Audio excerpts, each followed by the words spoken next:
जय गुरुदेव। और दोस्तों, मेरे चैनल तंत्र और अप्सरा साधना में आपका हार्दिक स्वागत है। और देखिए, आज मैं आपके सामने जो मंत्र बताने वाला हूँ वो एक मोहिनी वशीकरण मंत्र है और ये सावर मंत्र है। देखिए, जो ये आज मैं आपको प्रयोग बताऊंगा, ये प्रयोग बहुत ही ज़्यादा तीव्र प्रयोग है और ऐसा हो ही नहीं सकता कि अगर आप इस मंत्र का प्रयोग करो और आपको सफलता ना मिले। देखिए, मैंने और भी बहुत सारे प्रयोग बताए हैं। प्रयोग वो भी एकदम 100% अपना कार्य करते हैं, चाहे वो रक्षा मंत्र हो या फिर किसी भी प्रकार के सावर मंत्र जो कि मैंने अपने चैनल पर दिए हैं। और उनसे संबंधित मैंने अनुभव भी आपको दिए हैं कि जिन लोगों ने किया है और उन्होंने उसके अनुभव प्राप्त किए हैं और लाभ भी प्राप्त किया है। और ये जो आज मैं आपको प्रयोग बताऊंगा, ये प्रयोग भी बहुत ही तीव्र प्रयोग है। अगर आप सामने वाले व्यक्ति के पास में, मान लिया कि आप के सामने कोई भी स्त्री खड़ी है, कोई भी पुरुष खड़ा है और आपने 3 बार मंत्र पढ़ के अगर एक बार फूंक मार दी तो समझिए कि उसका वशीकरण या मोहन हो गया। तुरंत वो आपके प्रभाव में आ जाएगा, केवल 3 बार मंत्र पढ़ के मारने से ही। इतना तीव्र प्रयोग है ये। तो देखिए, ज़रूरत हमें क्यों पड़ती है इन चीज़ों की? ज़रूरत हमें इसलिए पड़ती है कि कई बार क्या होता है कि हम पति पत्नी हैं, पति पत्नी के बीच में थोड़ा बहुत लड़ाई झगड़ा हो जाता है, तो कहीं तो पति रूठ करके चल देता है, कहीं पत्नी रूठ करके चल देती है।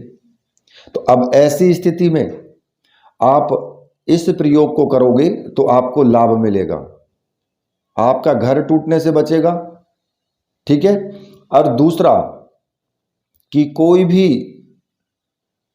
स्त्री है या पुरुष है या फिर कोई भी लड़का है लड़की है, हमेशा क्या होता है कि वो एक छोटे से कार्य के लिए, एक वशीकरण प्रयोग के लिए, कोई किसी से प्रेम करता है और वो उसे वश में करना चाहता है, शादी करना चाहता है। तो ऐसी स्थिति में वो क्या करता है कि वो इधर उधर धक्के खाता है कि भाई मेरा ये काम कर दो और आप मुझसे पैसे ले लो। और अब होता क्या है कि उसके बेचारे के पैसे भी चले जाते हैं और उसका काम भी नहीं होता। तो ऐसी स्थिति में क्या होगा कि भाई वो किसी पर विश्वास नहीं कर पाता फिर वो जल्दी से। तो इसलिए मैं कहता हूं कि आप स्वयं करो, किसी के कंधे पे रख के बंदूक मत चलाओ, स्वयं अपने हाथ से बंदूक चलाओ, अपने कंधे पे रख करके। तो इसलिए ये जो प्रयोग है, ये प्रयोग मैं उन्हीं व्यक्तियों के लिए दे रहा हूं कि जो इस प्रकार की समस्याओं से पीड़ित हैं। और कई बार क्या होता है कि आप किसी काम के लिए गए, किसी अधिकारी के पास गए या कोई भी आपका काम है, आपको क्या करना है, सिर्फ आपको मंत्र पढ़ के 3 बार फूंक मार देनी है बस, और कुछ नहीं करना है। और समझो कि वो आपके वशीकरण प्रभाव में आ गया तुरंत। मतलब ये ऐसा प्रयोग है कि तुरंत असर होगा इसका, कोई देरी नहीं होगी इसमें, बशर्ते कि मंत्र जाप आपने ठीक से किया हो, साधना आपने ठीक से की हो। ऐसा नहीं कि आपने मंत्र जाप किया, मंत्र जपने में आप गलती कर रहे हो, जो मैंने आपको विधि बताई है उस विधि से हट करके भी तुम जो है उसमें अपनी एक अलिफ लला उसमें डाल देते हो बीच में ही कि विधि में ऐसा नहीं ऐसा करेंगे, ऐसा नहीं ऐसा करेंगे, तो वहाँ भी गलतियाँ हो जाती हैं। तो इसलिए जो मैं विधि बताऊँ उसी विधि से करना, उससे अलग मत चलना बिल्कुल भी। तो ये प्रयोग इसलिए लाभदायक है कि आप अगर चाहते हैं कि भाई हम किसी को वश में करें, और हर किसी की इच्छा होती है कि भाई अगर हम किसी व्यक्ति से हमें काम निकलवाना है तो फिर हमें क्या करना होगा, वो हमारी बात ही नहीं मान रहा है। जब बात नहीं मान रहा तो क्या करना है, उस पर वशीकरण का प्रयोग कर दो, सीधा आ जाएगा वश में, आपका काम हो जाएगा, निकल जाएगा आपका काम। लेकिन मैं फिर भी आपसे एक बात जरूर कहूँगा कि जब भी प्रयोग करो तो अनुचित तरीके से मत करना। कोई भी कार्य प्रयोग करो तो भलाई के लिए करना, अपना काम निकालने के लिए, जो कि सामाजिक दृष्टि से सही हो।